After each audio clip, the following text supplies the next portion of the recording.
করে ভোট চাচ্ছে। একজনকে বলে পা উপরে উঠে বসবে, নাচ নিচে নামায় নেবে, এটা তো মানুষের স্বাধীনতা। জোর করে সালাম নেওয়া। আমরা আমাদেরকে মানুষ স্বতঃস্ফূর্ত এসে যারা সালাম দেয় উত্তর দিই, আমরা নিজে গিয়ে মানুষকে সালাম দিই। আপনাদেরকেও আজকে সালাম দিলাম, আসসালামু আলাইকুম।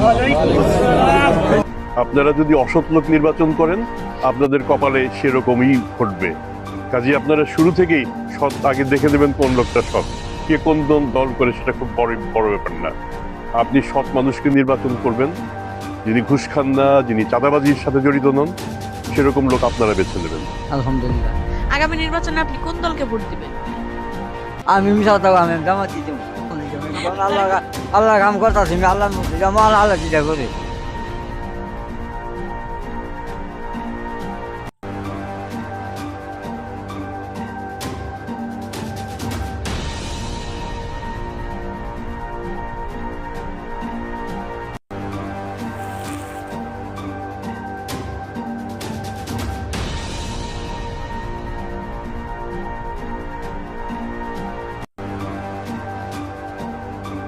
এই দুষ্ট আছে, মির্জা আব্বাসের নাম বলিয়ে না, উনি রাগ করবে। একজন ঢাকাতে নতুন ভাবে আবিষ্কৃত হয়েছে মাদক সম্রাট, জানেন নাকি? জি জি হ্যাঁ? জানি। নাম নাম কি বলেন তো? এই দুষ্ট আছে, মির্জা আব্বাসের নাম বলিয়ে না, উনি রাগ করবে। এই ছেলেটা এরকম অসভ্যের মতো কথাবার্তা বলতে পারতো না। এখন পর্যন্ত যে ভাষায় কথা বলছে, আল্লাহ অশেষ রহমত আমার উপরে, আমার কর্মীদের উপরে, যে আমরা এটা রিয়াক্ট করছি না। এবং আমি আমার নেতা কর্মীদের বলবো ধৈর্য ধারণ করেন, নো রিয়াকশন, ওরা বলুক। তো আমরা এখনও ধৈর্য ধরে আছি, থাকবো নির্বাচন পর্যন্ত, তারপর দেখা যাবে কি হয়। তো ওদের যে অসভ্য আচরণ, সম্পূর্ণ আচরণ যদি লঙ্ঘন করে কথাবার্তা বলছে, এগুলো নির্বাচন কমিশনকে আমাকে লিখিতভাবে জানাতে হবে। কেন? এগুলো নির্বাচন কমিশন দেখছে, পত্র পত্রিকার মিছিলে, মিটিংয়ে, রেডিওতে, বক্তব্যে তারা বলছে, শুনছে নির্বাচন কমিশন, কমপ্লেন কেন করতে হবে? এই জন্য আমি মনে করি যে এই মুহূর্তে ওদের সঙ্গে আমাদের লেভেল প্লেইং ঠিক নাই। সরকার কিছু লোককে নির্বাচনে পাশ করে নিয়ে আসবে, এটা তারা একটা অংশ, সরকারের একটি অংশ, ওইভাবে তারা প্রতিশ্রুতিবদ্ধ। আবার এই কারণে প্রপারলি লেভেল প্লেইং ফিল্ডটা এখন নাই, পায়ে পাড়া দিয়ে ঝগড়া করার চেষ্টা করতেছে।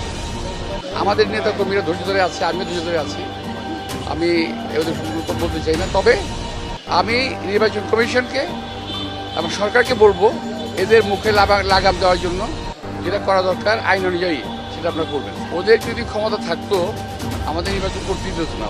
এই সমস্ত বেফাস কথাবার্তা, ওদের মিথ্যাচারকে বাংলাদেশের জনগণ বিশ্বাস করবে, এত বোকা বাংলাদেশ জনগণ না। লিভিং প্লে ফিল্ড যদি না থাকে, কেউ যদি মনে করে, আমি বুঝি যে এটা ওরা করতেছে, এটা হাসিনার মতো আচরণ ওদের।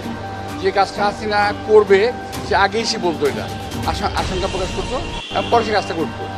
এই কাজটা ওরা করবে এবং করছে।